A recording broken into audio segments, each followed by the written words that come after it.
Lawyer for the Pike River Mine family, has just gone 22 after 7, say police have enough evidence now to lay manslaughter charges over the disaster. 29 men were killed in the explosion 15 years ago, and while police and the Crown Solicitor have been weighing up charges, the lawyer representing the families of those who died thinks they have proof. Nigel Hampton KC is with me now.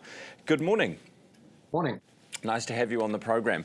So what? I thought we were talking about arson there for a minute, listening to your last discussion. Someone was setting somebody on fire. Goodness me. There's yet another crime being portrayed. Yes, no, that's just Willie being stupid. Don't listen to him. Now, Nigel, what exactly do you know about what the cops have got on potential charges? I know more than I can talk about publicly because I've sort of what I've been told, some of it's confidential, and I'm not going to disrupt that confidentiality. What I can say is that way back, end of the Royal Commission, the cops had sufficient evidence of gross negligence within the mine, what had gone on in the mine, what hadn't gone on properly, should have gone on in the mine, to say that they could have brought what are described as public nuisance charges under the Crimes Act against certain people in the mine management at that stage. They decided not to because WorkSafe, or its predecessor, the Department of Labour, were going to take health and safety charges against Peter Whittle and others. And the penalties on either side were much the same, the Crimes Act and the Health and Safety Act. So police didn't go further at that stage.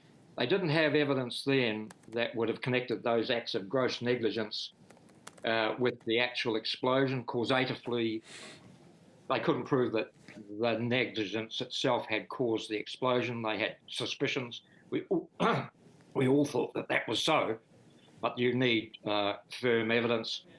And you needed that if you were going to link the negligence to the explosions and to the deaths before you could think about manslaughter charges. Right. Nigel? Then, of course, health and safety, they backed off those charges. They illegally stifled it. The police gained re-entry was made into the mine.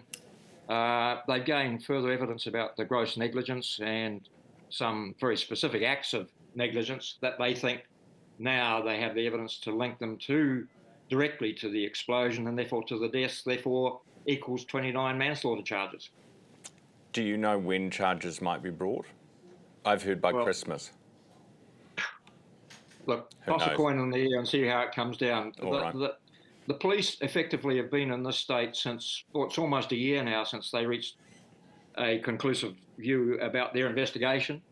And it's been with the Crown Solicitor in Wellington since then. They've played ping pong back and forth, clarifying certain things. The Crown still hasn't made a decision.